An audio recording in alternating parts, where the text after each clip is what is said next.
Welcome to the deep dive. Today, we're going way back to the Bronze Age to explore the Caucasus region. The Caucasus. Yeah, this area is more than just mountains. It was a real hotspot for innovation and cultural exchange. Oh, absolutely. It's like looking into a crucible where different peoples and technologies and ideas were all kind of mixing and reacting. It's really fascinating. Yeah. So, our guide for this deep dive is a brand new research paper from the journal Nature. Oh, cool. It was just published this month, and it focuses on how pastoralist societies in the Caucasus, rose, changed, and ultimately shaped the region during the Bronze Age. So pastoralists, you mean like herders and livestock and that kind of thing? Exactly, yeah. Okay, got it. And what's so cool about this study is that the researchers were able to analyze ancient DNA from over 130 individuals. Wow.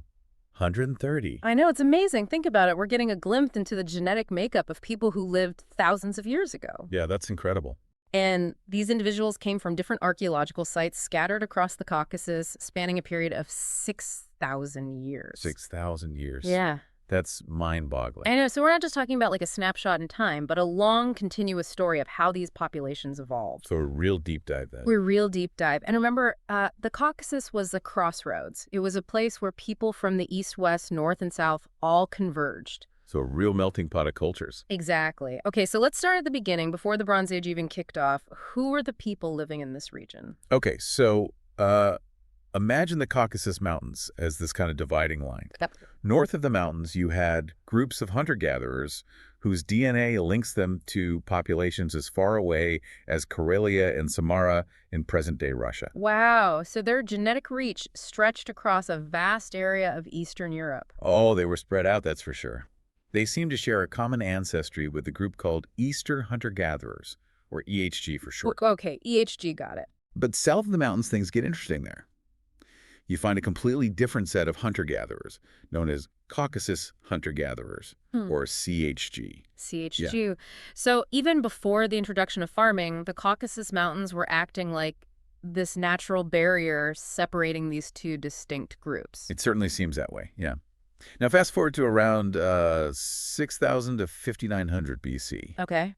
and we see the arrival of farming in the Caucasus, and with farming comes new people, new interactions. Right, so we're no longer dealing with just isolated hunter-gatherer groups. Things are about to get a lot more complex. Exactly. And the genetic data backs this up. We start seeing a mixing of ancestries, a blending of these different groups. For example, at the Uruklu archaeological site in Georgia, the individuals show a combination of Anatolian Neolithic ancestry, Okay. likely from those incoming farmers, and the local CHG ancestry we talked about. So it wasn't like a clean sweep with the farmers completely replacing the hunter-gatherers. It was more of a slow merging, a blending of cultures and genes over time. A melting pot indeed.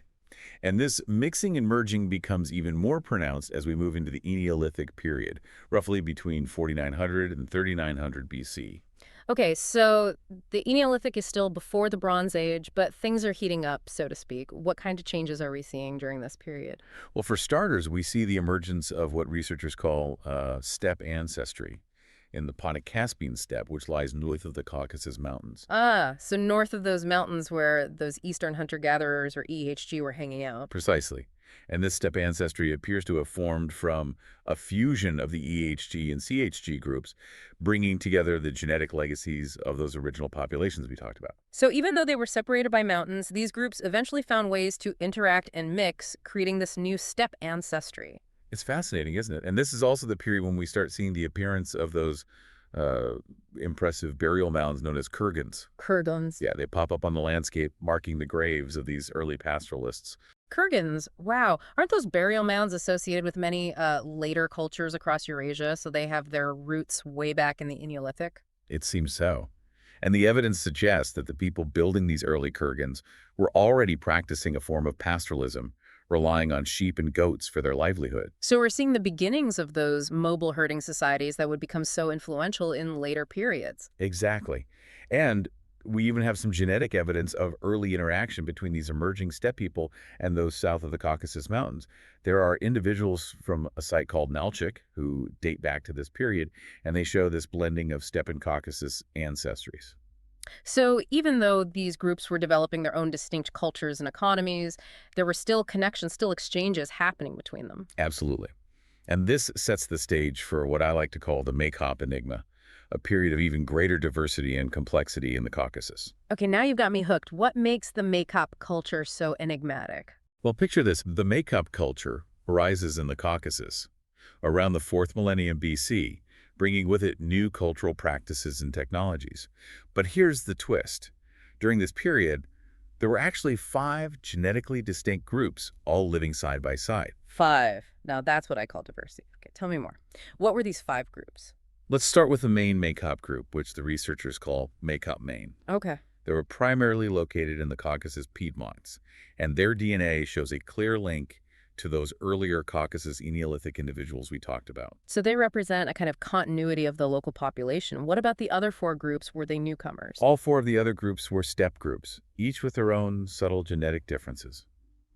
This tells us that the steppe was a much more dynamic place than the Caucasus during this period. More diverse on the steppe. That's surprising. I would have thought the opposite, with the Caucasus being this crossroads for different cultures. It is a fascinating twist. But here's where the enigma comes in.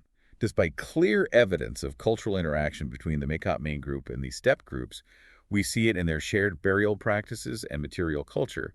They seem to have avoided intermarriage. Wait a minute. So you're telling me that they were sharing ideas, maybe even trading goods, but they weren't Yeah. fixing families? That's exactly what the genetic data suggests. It's a real head-scratcher, it seems, that they were happy to exchange cultural practices, but when it came to marriage, they preferred to keep things within their own group. So they were interacting but maintaining distinct identities. It makes you wonder about the social dynamics at play. Were they trading partners, allies, rivals, or maybe a bit of each? Excellent questions. And it highlights how complex these ancient societies were. We can't simply assume that cultural exchange always leads to genetic mixing. Sometimes groups maintain their distinct identities even in the face of intense interaction. It's a reminder that the past is full of surprises and that our assumptions about how cultures interact aren't always accurate. Exactly. But as we move into the 3rd millennium BC, a new group enters the scene that would forever change the face of Eurasia, the Yamnaya. Ah, the Yamnaya. The name itself conjures up images of vast steppes, thundering hooves, and bronze weapons glinting in the sun. They certainly have a reputation, and for good reason. The Yamnaya were incredibly influential, spreading their culture and genes across a vast swath of Eurasia. Yeah. But what's interesting from our Nature paper is that, genetically speaking, they represent a very homogeneous steppe ancestry cluster. Homogeneous. But we just talked about how diverse the steppe was during the Maykop period. What happened to all those different steppe groups? It seems that many of them were absorbed into this emerging Yamnaya identity, even groups with their own distinct cultural features, like the North Caucasus culture, or NCC for short, and the catacomb culture, all shared remarkably similar genetic profiles during this period. So despite their cultural variations, they all trace back to a common ancestor, this core Yamnaya ancestry. And what made the Yamnaya so successful? Was it simply their genes? Well, their genes certainly played a role, but they also had some key innovations that allowed them to thrive on the steppe. The paper points to their increased mobility thanks to the use of wheeled vehicles and their mastery of multi-species dairy pastoralism. Wait, multi-species dairy pastoralism? You mean they weren't just herding cows? Precisely. They weren't limited to just one type of animal. They exploited sheep, goats, horses, you name it, for their dairy products. So they were like the ancient world's dairy moguls, adaptable and able to extract resources from a variety of animals. No wonder they were so successful. It was a winning strategy. These innovations allowed them to expand across the vast Eurasian steppe, leaving their mark on the cultures and genes of many different populations. But while all this was happening on the steppes, what was going on back in the Caucasus? Well, our paper says that another culture, the Kura-Araxes culture, was flourishing there at the same time during the 3rd millennium BC. That's right. And when we look at the DNA of these Kura-Araxes individuals, it tells a very interesting story. They show a strong connection to the Maykop ancestry, suggesting that those local Caucasus populations persisted even as the Yamnaya rose to power nearby. So the Caucasus folks were holding their own, maintaining their cultural and genetic distinctness, even in the face of these powerful steppe pastoralists. They weren't just holding their own, they were making connections. Their DNA also starts to show a shift towards Iranian Bronze Age populations further south. Ah, so they were connecting with groups to the south as well as dealing with those steppe groups to the north? The Caucasus really was a crossroads. A mixing pot of cultures and ancestries. And this sets the stage for some even more fascinating developments as we enter the 2nd millennium BC. The story of the Bronze Age Caucasus is far from over. Well, listeners, you'll have to join us for part 2 of our deep dive to see what happens next. Don't go anywhere. Welcome back to our deep dive into the Bronze Age Caucasus. When we left off, we were talking about the Yamnaya Oh yeah, those guys. and how they were expanding all over the place. But now we're moving into the second millennium BC, a time of major change across Eurasia. Yeah, things are about to get really interesting. So our nature paper takes us right into the heart of this changing world, revealing how those steppe and Caucasus populations continued to transform during this turbulent period. One of the most striking things we see is a decline in that signature steppe ancestry profile that was so prominent in the third millennium BC, especially in the North Caucasus. It's like the genetic landscape is being rearranged. Rearranged, so it wasn't just a simple continuation of the Yamnaya dominance that we saw before. Not exactly. Remember those diverse steppe groups that got absorbed into the Yamnaya identity earlier? Well, the data suggests that by the late Bronze Age, individuals were showing links to other regions like Central Asia and a culture called the Srivnaya located further northwest. So the Yamnaya influence is waning, but what happened to them? Did they just disappear? It's more nuanced, then, that the papers suggest that the North Caucasus steppe may have experienced a decline, possibly due to environmental changes, perhaps a shift in climate, or even overexploitation of the land. So it wasn't necessarily the Yamnaya people themselves vanishing, but their way of life in that specific region becoming less sustainable. That's a good way to put it. And as the steppe became less hospitable, it seems that instead of pushing southward into the mountains, those steppe groups were actually being absorbed into the Caucasus groups. It's like the flow reversed. Wow, that's the opposite of what I would have expected. I thought the more powerful steppe people would have pushed into the mountains, displacing the locals. Many researchers thought so too. But the genetic data reveals a fascinating twist. It wasn't a case of a mountain population extending outward. It was the steppe populations being drawn into the more stable Caucasus region. So those Caucasus groups were pretty resilient, weren't they? They weathered the storm, so to speak, maintaining their presence and even absorbing those incoming steppe groups. Incredibly resilient. And by the late Bronze Age, a new genetic profile emerges in the Caucasus highlands, blending those steppe Caucasus ancestries we've been discussing. So a new hybrid population born out of these interactions, is this where the ancestry of many people living in the Caucasus today comes from? You got it. The paper highlights this very point, stating that this blended ancestry formed in the late Bronze Age actually persists in North Caucasus populations to this day. No way. So the genetic legacy of these ancient interactions is still visible thousands of years later. That's amazing. It's a testament to the lasting impact of these Bronze Age migrations and cultural exchanges. But the story goes even deeper than just populations moving and mixing move. Remember those kurgans we talked about? Those impressive burial mounds? Oh yeah, those were popping up all over the place, starting way back in the Eneolithic. Well, our nature paper uses these kurgans to challenge some old assumptions about Bronze Age social structures. Okay, I'm all ears. What kind of assumptions are we talking about? For a long time, researchers thought that individuals buried within the same kurgan were closely related, perhaps representing family tombs or lineages. Makes sense, right? Burying your family members together over generations. That was the prevailing thought. But when these researchers analyzed the DNA from individuals found in these multi-burial kurgans, they discovered very few close relationships. Really? So it wasn't just grandpa, dad, and son all laid to rest together? Not typically. No, out of 105 individuals from 21 different multi-burial kurgans, they only identified 15 pairs with close family ties, and that's out of over 5,000 possible pairings. Wow. Yeah. So kurgans weren't just family plots. It makes you wonder what criteria determined who got buried where. Was it social status membership in a particular group or something else entirely? Exactly. It really opens up a whole new set of questions about the social organization of these societies. And there's another interesting pattern. They noticed a sex bias toward male burials in those steppe-associated kurgans. More men than women. That definitely suggests something about the gender roles in those steppe societies, doesn't it? Were women excluded from these prominent burials or perhaps buried elsewhere? More pieces of the puzzle we need to figure out. Now, here's how these researchers got really clever. Instead of just looking at who was buried in a kurgan, they used these multi-burial sites as micro-transects to track changes in ancestry over time. Wait, I'm not sure I follow. How can a burial mound act as a timeline? Think of it like this as you dig deeper into the kurgan. You're literally moving through different layers of time, and by analyzing the DNA of the individuals buried in those different layers, along with their associated artifacts, You can see how the cultural and genetic makeup of the population changed over time. Ah, so a single burial mound can provide a snapshot of how these communities evolved over generations. That's amazing. It's like a mini history lesson contained within a single burial mound. The paper points to two specific sites, Komsomolets 1 Marfa and Marinskaya 5, as examples of this. And what did they find at these sites? Was it just a steady progression of one culture replacing another? Not at all. They found evidence for shifting cultural and genetic affiliations through time, a real tapestry of interactions and influences. For instance, at Komsomolets 1 Marfa, we find a brother and sister from the Maykop culture buried there.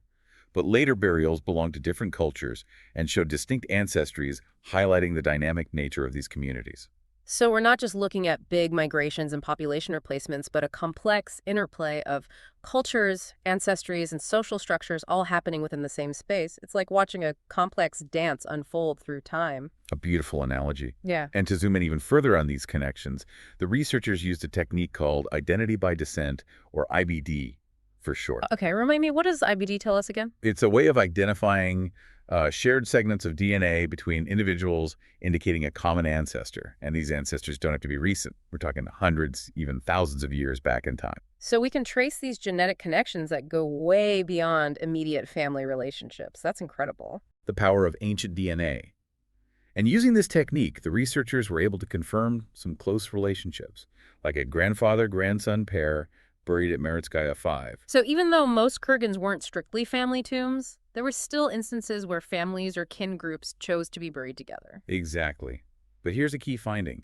They found no evidence of shared ancestry between individuals from those Steppe and Caucasus clusters, even though we know they were interacting and mixing to some extent. So those deep ancestral lines remained distinct even as individuals were being absorbed into different cultural groups. That's right. And to delve even deeper into the genetic diversity within these groups, they analyzed something called runs of homozygosity, or ROH for short. Okay, back up for a second. What do those ROH things tell us? It's basically a measure of how much of your DNA is identical because you inherited the same chunk from both of your parents. So a high degree of ROH means you had some closely related ancestors in your family tree. Exactly. And it can happen more often in smaller, more isolated populations, where individuals are more likely to marry within their own group. Got it. So what did the ROH analysis reveal about these Bronze Age populations? It showed that individuals from those steppe clusters had a higher number of these short ROH tracts, suggesting that their communities had smaller effective population sizes compared to the Caucasus groups. Smaller, more interconnected communities, that makes sense given their mobile lifestyle on the open steppes, right? Exactly. It all starts to fit together beautifully. But hold on, there's a twist. The researchers also found 5 cases of consanguinity, meaning marriages between close relatives within the Maykop main group. Whoa, wait a minute. I thought those Caucasus groups were supposed to have larger, more diverse populations. Why would we see more inbreeding among them? It's a great question, and the reasons are still unclear, but it challenges the simple assumption that larger, more sedentary populations always have less inbreeding. Clearly, social structures and marriage practices can be much more complex than that. So even those settled Caucasus groups had their own secrets hidden within their DNA. The past is full of surprises, isn't it? Absolutely. We've covered so much ground in this episode already. We've talked about population shifts, the rise and fall of different cultures, and even marriage practices, all thanks to the power of ancient DNA. And we've only just scratched the surface of what this nature paper has to offer. Well, listeners, you'll have to join us for part 3 of our deep dive to hear the rest. We'll uncover even more fascinating details about the social structures of these ancient societies and explore the lasting legacy of the Bronze Age Caucasus. Stay tuned.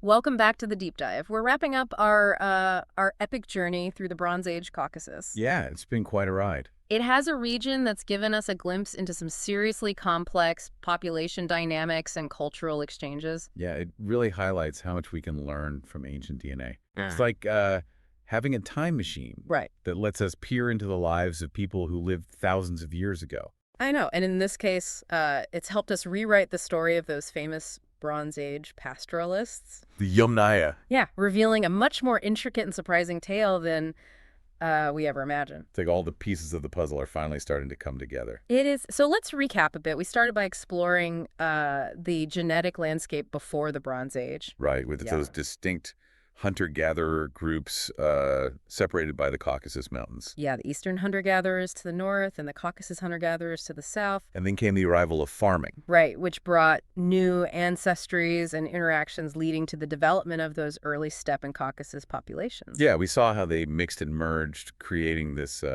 vibrant cultural tapestry. And then there was the Maykop culture. Oh yeah, the Maykop, with its 5 distinct groups all living side by side, interacting, but maintaining their own unique identities. It really challenged our assumptions about how cultural exchange works. It did.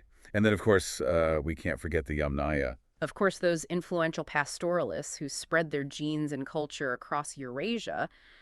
But as we learned, even the mighty Yamnaya weren't immune to the forces of change. No, they weren't. The environmental pressures and the dynamism of the Caucasus itself led to a reshuffling of the genetic landscape, with those steppe populations ultimately being absorbed into those resilient Caucasus groups. And that blending of ancestries is still visible today, a testament to the lasting legacy of those Bronze Age interactions. It's incredible to think about, but our nature paper goes beyond simply documenting these population shifts. It dives into the social fabric of these societies, using the genetic data to glean insights into their structures and interactions. Like that whole revelation about the Kurgans. Oh yeah, those burial mounds that weren't just simple family plots as previously thought. Exactly. The lack of close familial relationships within most Kurgans combined with that sex bias toward male burials suggests a much more complex social organization than we initially understood. It really does. It's like we're only just starting to understand these ancient societies. We are. And each new discovery gives us a clearer picture of how these ancient societies function. And those analyses of IBD and runs of homozygosity. Yes, what a mouthful. I know, but they provided incredible insights into the genetic diversity and interconnectedness of these populations. We learned that while the steppe and Caucasus groups interacted and mixed, they retained distinct ancestral lines going way back in time. Yeah, it's like those deep ancestral roots remain strong, even as individuals moved between groups and adopted new cultural practices. And those ROH patterns showed us that the steppe groups had smaller, more mobile populations compared to the more settled Caucasus groups, which makes sense given their lifestyles. It does, although even those settled groups had their own surprises. Like those cases of inbreeding among the Maykop people. Exactly, challenging our assumptions about how marriage patterns work in different societies. It's also fascinating, but it begs the question, why should we care about the genetic makeup of people who lived thousands of years ago? Well, for one thing, it challenges us to rethink our assumptions about the past. We tend to view history as a linear progression with clear-cut migrations and cultural replacements. Right. But the reality, as we've seen in the Caucasus, is much more nuanced.